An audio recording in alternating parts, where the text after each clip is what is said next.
우리는 지난 2주 동안 이 특세를 통해서 영적인 재충전과 또 영적인 무장의 시간을 가졌습니다.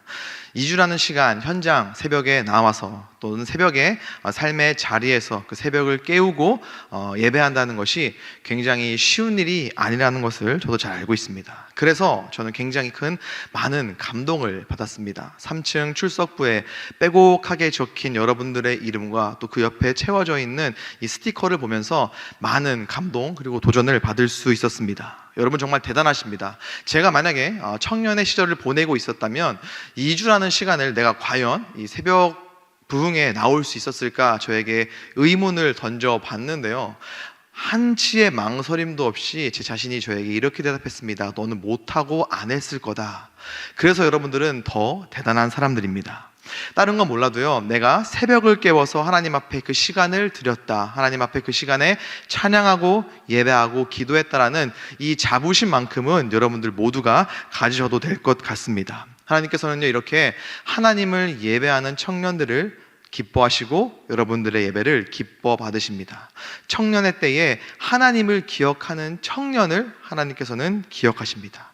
우리가 그 시간 가운데에 올려드린 모든 기도의 제목, 하나님께서 이미 그 기도의 제목 가운데에 일하고 계시는 줄로 믿습니다. 그렇게 열심히 기도하고 하나님을 예배한 여러분은 정말 대단한 사람들입니다. 보배로운 사람들이고요, 존귀한 사람들입니다. 하지만 그럼에도 불구하고 세상의 여러 소리들로 인하여서 낮은 자존감과 또 위축된 모습으로 살아가고 계시는 청년들이 많이 있을 것 같습니다. 오늘 말씀을 통해서 왜 우리가 정말 대단한 사람들인지, 왜 존귀한 사람들인지, 나는 무엇 하나 갖추고 있는 게 없고 무엇 하나 이룬 게 없는 것 같은데도 왜 내가 빛나는 사람이고 왜 앞으로 더 빛날 수 있는 사람인지 오늘 말씀을 통해서 한번 나눠보고자 합니다. 오늘 말씀은요, 창세기 1장입니다. 교회 좀 다녔던 분들은, 교회 좀 다니시고 있는 분들은 제일 잘 알고 있는 성경이 무엇이냐 한다면 바로 이 창세기 1장일 것입니다. 왜냐면요, 아마 여기 계신 분들 한 번쯤은 성경 통독을 이렇게 결단하셨을 거예요. 성경 통독을 시작하면 어디부터 하죠? 창세기 1장입니다. 태초에부터는 신나게 성경을 읽어 나아갑니다. 그러다 위기가 오죠. 홍수쯤에서 위기가 옵니다. 그리고 많은 분들이 출애굽 직전에 성경 통독을 실패하게 됩니다. 그렇게 좌절하고 낙심해 있다가 내가 다시 한번 성경 말씀을 읽어봐야 되겠다 하고 어디서부터 시작하죠? 다시 창세기 1장 태초에로 넘어갑니다. 이러기를 수십 번 반복하다 보니까 우리가 가지고 있는 성경책 중에서 가장 손때가 많이 묻은 부분이 어디인가라고 한다면 창세기 1장일 거예요. 그래서 아마 그 내용이 무엇을 담고 있는지는 여러분들도 잘 아실 것입니다. 창세기 1장은요, 하나님의 천지 창조를 기록을 하고 있습니다. 하나님께서는 잘 아시는 것처럼 말씀으로 모든 것을 창조하셨습니다. 이 땅에 존재하는 모든 것들이 다 하나님의 말씀으로 말미암아 생겨났습니다. 그래서 우리는 하나님을 온 땅의 주인이라고 고백을 하게 됩니다.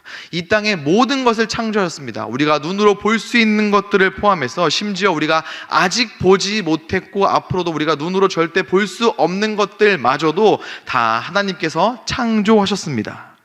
지난 1월에 제가 강원도 속초에 2박 3일 정도 이렇게 다녀올 일이 있었습니다. 놀러 갔던 건 아니고요. 갔는데 속초하면 무엇이 있죠?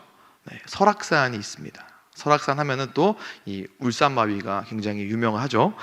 요새 이제 인터넷을 보니까 이 설악산 울산바위가 한국의 그 알프스다 이래가지고 젊은 분들이 많이 가서 이렇게 사진을 찍어서 이렇게 올린다고 하더라고요. 저희가 묵고 있는 숙소에서도 이 울산바위가 이렇게 보였습니다. 숙소 베란다에서 이렇게 사진을 찍어가지고 왔던 기억이 있는데요, 그 울산바위를 보면서 이런 생각이 들었습니다. 야, 우리 하나님 진짜 위대하시다. 저런 절경을 어떻게 말씀으로 창조하셨을까? 우리 하나님 정말 대단하시다. 저 멋진 걸 말씀으로 창조하시는 분을 내가 아버지라 고백할 수 있어서 참 다행이고 감사하다, 이런 마음이 들었습니다. 우리 하나님은요, 진짜 명장이십니다. 못 만드시는 게 없고요, 만드신 모든 것들이 다 걸작이고 명작이기 때문입니다. 자, 그렇다면요, 이 명장이신 하나님께서 지으신 모든 것들 중에 최고의 걸작품은 무엇일까요? 하나님의 마스터피스는 무엇일까요? 당연히 사람입니다.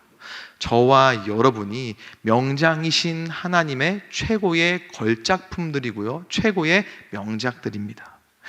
어린이들이 찬양하는 찬양의 가사 중에 이런 게 있더라고요. 너는 걸작품, 하나님 최고의 작품.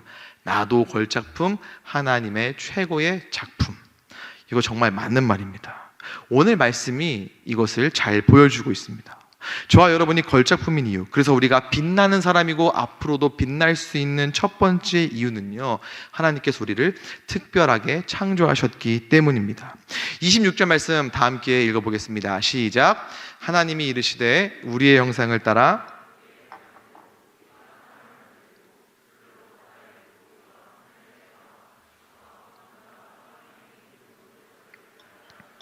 네, 우리가 잘 아는 신발이나 가방을 보면요, 리미티드 에디션이라는 게 있습니다. 그러니까 한정판이죠. 수량을 제한해서 생산하고 파는 것입니다. 그렇다 보니까 그 가치나 가격이 다른 것들에 비해서 굉장히 높게 형성되는 것을 우리가 볼 수 있습니다. 물론 저와 여러분이 상품은 아닙니다. 하지만 비슷한 개념으로 생각해도 좋을 것 같아요. 우리는요, 하나님의 수많은 피조물들 중에서 one and only, 유일한 작품입니다. 유일한 걸작품이고 유일한 명작입니다.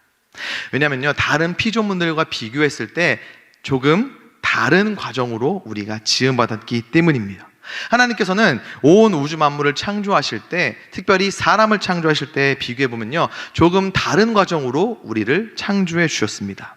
빛, 하늘, 바다, 땅, 동식물, 이런 것들을 지으실 때는 말씀으로 지으셨어요. 빛이 있으라 이렇게 선포하셨습니다. 하지만 이 사람을 창조하실 때는요, 좀 달랐습니다. 사람아 있어라 이렇게 선포하지 않으셨다는 것을 우리는 잘 알고 있습니다.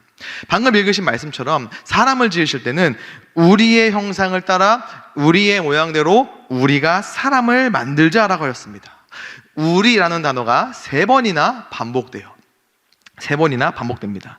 하나님의 창조 사역 가운데에서 이 우리라고 하는 단어가 유일하게 사용된 것이 바로 사람을 창조할 때입니다. 사람의 창조 시에만 우리라는 단어가 사용되어 있다는 거예요. 또 창세기 2장 7절 말씀을 보면은요, 이런 기록이 있습니다. 땅의 흙으로 사람을 지으시고 생기를 그 코에 불어 넣으시니 사람이 생령이 되니라, 이런 말씀이 있어요. 하나님께서 직접 지으시고 생기를 불어 넣어주셨어요. 여기서 불어 넣으신다는 것은 성령의 창조적인 사역을 의미합니다.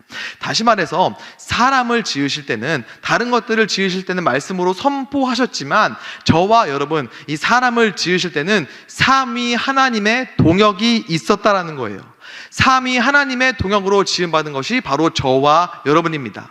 그만큼 우리는 다른 피조물들과 비교했을 때 특별하게 지음받았다라는 거예요. 하나님께서 우리를 그만큼 특별하게 여겨주신다는 뜻입니다. 그만큼 우리가 다른 것들과 비교했을 때 하나님과 훨씬 더 가까운 관계, 하나님과 우리가 조금 더 특별한 관계라는 것이 이 창조 기사에서부터 우리가 알 수 있다는 거예요. 이 말씀을 통해서 우리는 하나님의 이러한 음성을 기대할 수 있습니다. 나는 너를 수많은 것들 중에 하나로 창조하지 않았다. 너는 오직 유일한 내 아들이고 내 딸이다. 너를 너무 사랑해서 다른 것들과 다르게 특별하게 지었다. 저와 여러분은요, 온 우주 만물을 말씀으로 창조하신 하나님께서 특별하게 지어주신 사람들입니다. 그래서 우리는 걸작품들이고요, 우리는 명작이고요, 빛나는 사람, 그리고 앞으로 빛이 날 수 있는 사람들인 줄로 믿습니다. 다시 26절 말씀 보겠습니다. 함께 읽겠습니다. 시작.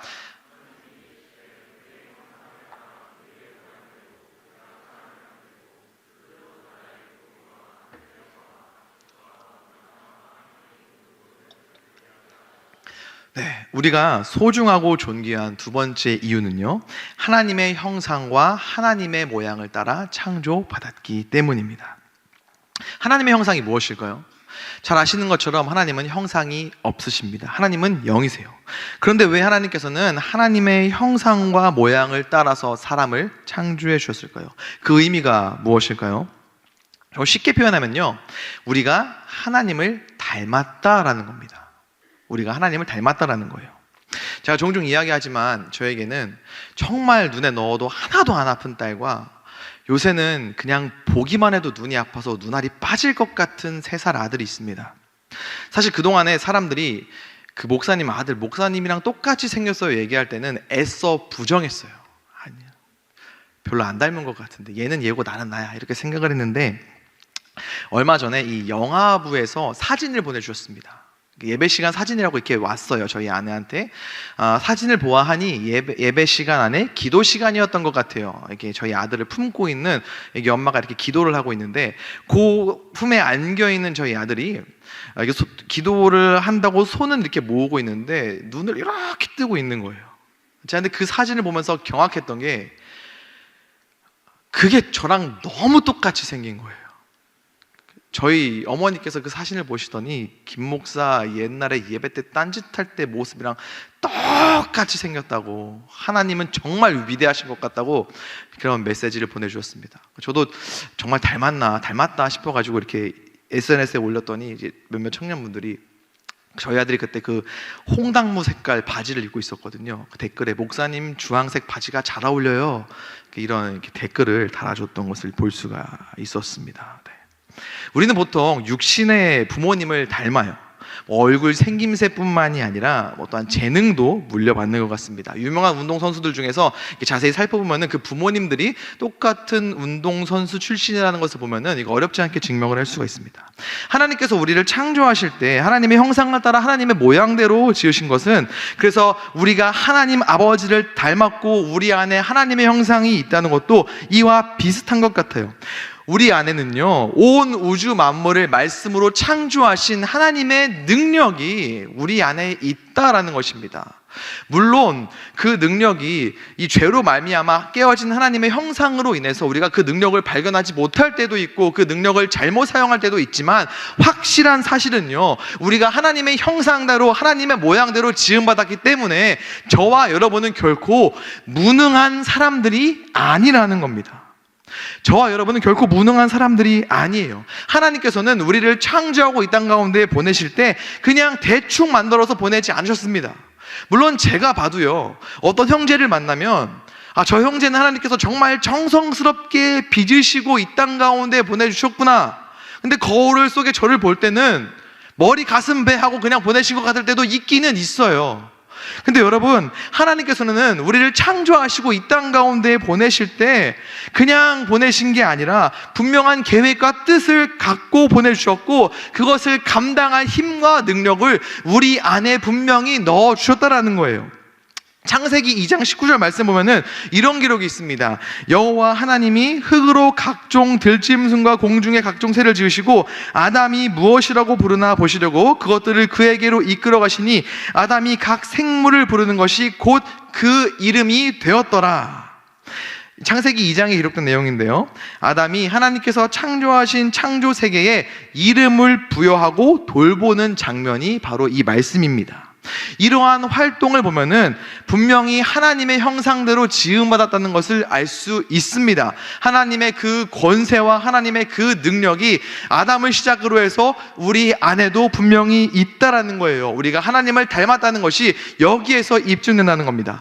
그래서 저와 여러분은 절대로 무능한 사람들이 아닙니다. 세상은 우리를 향해서 고작 그것밖에 못하냐고 우리를 질책하기도 해요.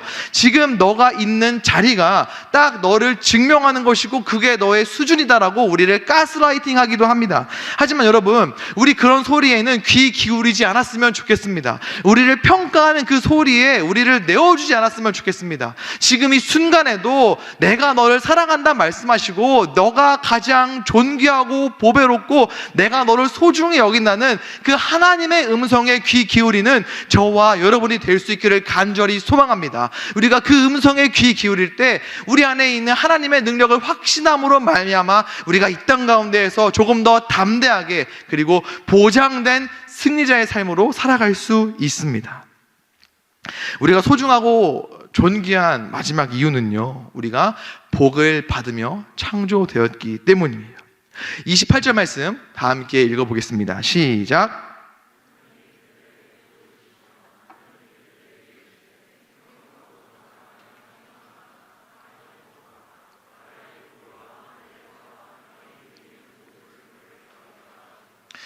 자, 이 사람의 창조와 다른 천지 만물의 창조에서는요, 또 다른 차이점이 하나 있습니다. 창세기 1장 9절 말씀 그리고 1장 11절 말씀을 보면은요, 이런 기록이 있어요. 하나님이 이르시되 천하의 물이 한 곳으로 모이고 물이 드러나라 하시니 그대로 되니라. 이르시되 그대로 되니라. 또 11절 말씀에도요, 하나님이 이르시되 땅은 풀과 씨 맺는 채소와 각기 종류대로 씨 가진 열매 맺는 나무를 내라 하시니 그대로 되어라는 표현이 이렇게 있습니다.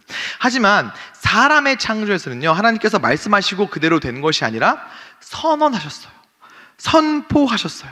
충만하라, 정복하라, 다스리라. 근데 이 세 가지만 뚝 떼어놓고 본다면 그냥 명령 같아요. 꼭 해야 할 숙제 같아요. 그래서 정복하지 않으면, 충만하지 않으면, 다스리지 않으면 뭔가 벌을 받을 것 같은 그러한 느낌마저 들기도 합니다. 책임을 물으실 것 같다라는 거예요. 그런데 그냥 저렇게만 말씀하신 것이 아니라 복을 주시며 말씀하신 거예요. 복을 주시며 충만하라, 복을 주시며 정복하라, 복을 주시며 다스리라라고 말씀하신 겁니다. 그리고 이어서 29절 그리고 30절 말씀을 보면은요, 이렇게 기록을 하고 있죠. 하나님이 이르시되 내가 온 지면에 씨 맺는 모든 채소와 씨 가진 열매 맺는 모든 나무를 너희에게 주노니 너희의 먹을거리가 되리라. 또 땅의 모든 짐승과 하늘의 모든 새와 생명이 쏟아내기는 모든 것에게는 내가 모든 푸른 풀을 먹을거리로 주노라 하시니 그대로 되니라. 이게 뭐예요? 하나님께서는요, 필요한 모든 것들을 공급하고 채워주신다라는 거예요. 먹을 것을 주신 거예요.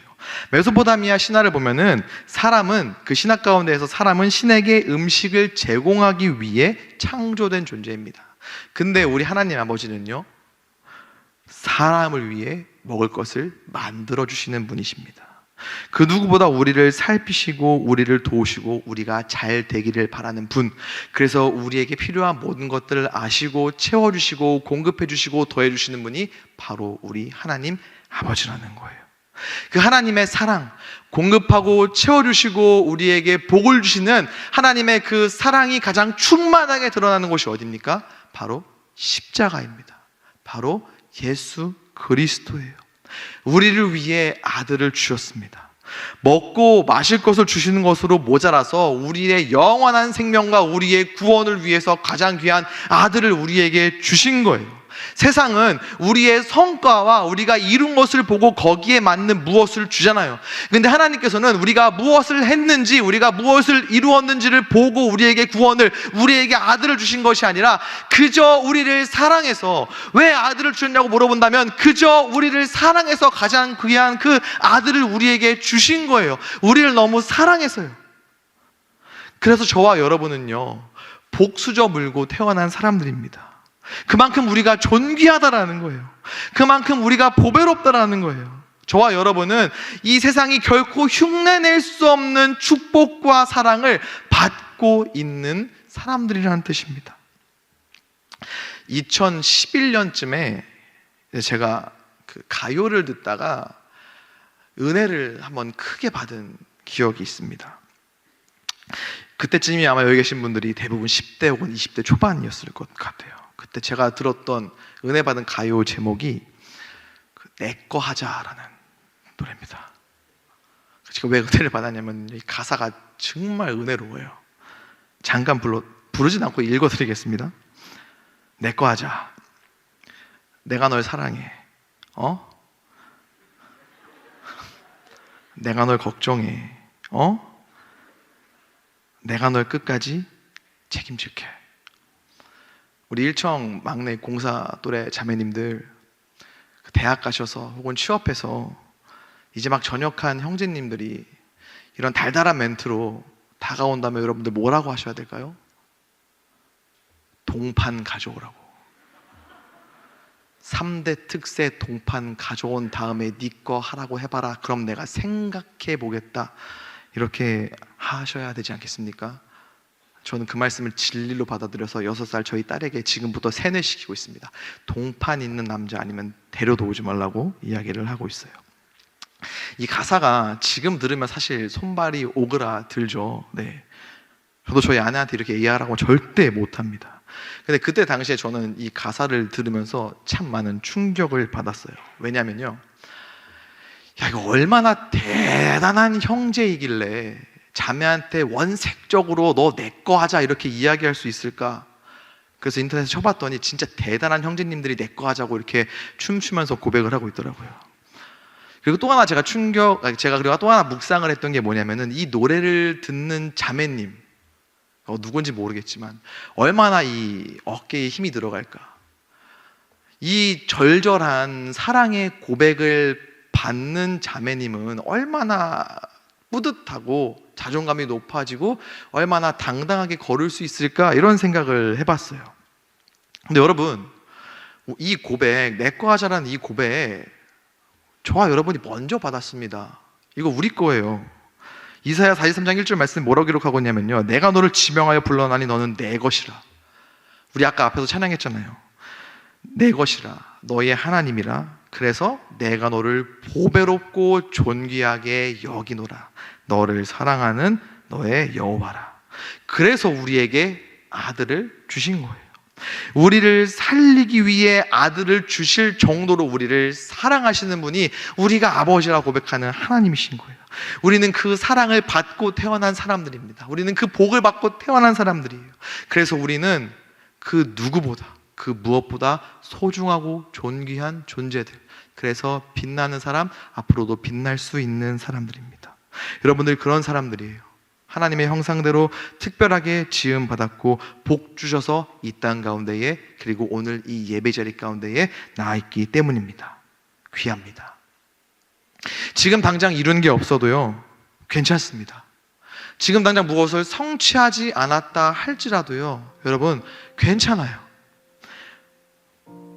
아무것도 안 해도 된다는 뜻이 아닙니다. 예배자리 가운데 나아올 정도의 청년들이라면 지금 있는 삶의 자리에서 애쓰고 고군분투하고 최선을 다하고 있는 분들이라고 저는 믿어 의심치 않습니다. 어떻게든 열심히 하려고 하고 있고 해보고 싶지만 막히고 현실적인 문제로 인해서 많이 위축되어 있는 분들 계실 것 같아요. 그게 여러분들 절대로 규정하지 않습니다. 네 나이쯤에는 이 정도는 해야 된다, 뭘 좀 갖추고 있어야 된다, 여러분 이런 소리에 여러분들을 내어주지 마십시오. 여러분들은 하나님의 특별한 작품들입니다. 하나님의 형상대로 지음받은 소중한 존재들입니다. 하나님만이 주실 수 있는 사랑과 복을 받고 태어난 빛나는 존재들이고 앞으로 더 밝게 빛날 사람들입니다. 취업, 입학, 결혼 무엇 하나 못 해낸 것 같다 할지라도요, 여러분들은 그것보다 훨씬 귀한 하나님의 아들, 하나님의 딸들입니다. 앞으로 여러분들의 그 앞날 하나님께서 반드시 축복하실 줄로 믿습니다. 그 무엇보다 여러분들의 앞날이 밝게 빛날 줄로 믿습니다. 여러분들은 이미 반짝반짝 빛나는 보배로운 사람들이고 앞으로 더 빛날 하나님의 귀한 아들, 딸들입니다. 높은 그리스도인다운 자존감으로 내일부터 또 시작되는 일상 가운데에서 승리하는 하나님의 귀한 아들, 딸들, 주의 청년들 될 수 있기를 우리 주 예수 그리스도의 이름으로 간절히 축원합니다. 우리 시간 같이 함께 찬양했으면 좋겠습니다. 왜 슬퍼하느냐, 왜 걱정하느냐, 뭘 두려워하느냐, 아무 염려 말아라. 큰 어려움에도, 큰 아픔이 있어도 아무 걱정하지 마. 왜? 내가 너를 붙들어 줄 거야. 우리를 그 누구보다 사랑하시고 우리를 그 누구보다 보배롭고 존귀하게 여기시는 하나님 아버지의 메시지이고 음성입니다. 우리와 항상 함께 하시는 분이십니다. 우리를 지켜주시는 분이십니다. 바로 우리의 여호와 하나님이십니다. 그 하나님 앞에 이 찬양 올려드리기를 소망합니다.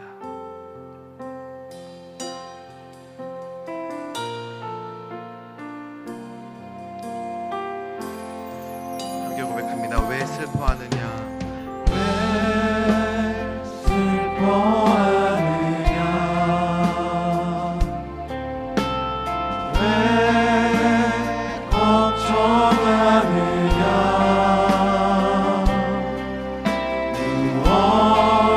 두려워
한번 처음부터 고백하겠습니다. 왜 슬퍼하느냐, 왜 슬퍼하느냐, 왜 걱정하느냐,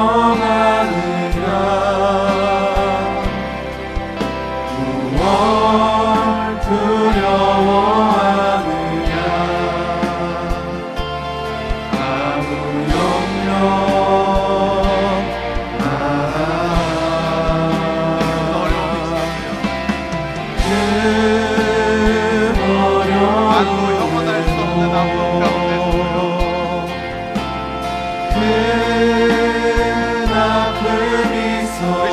이렇게 말씀해 주십니다.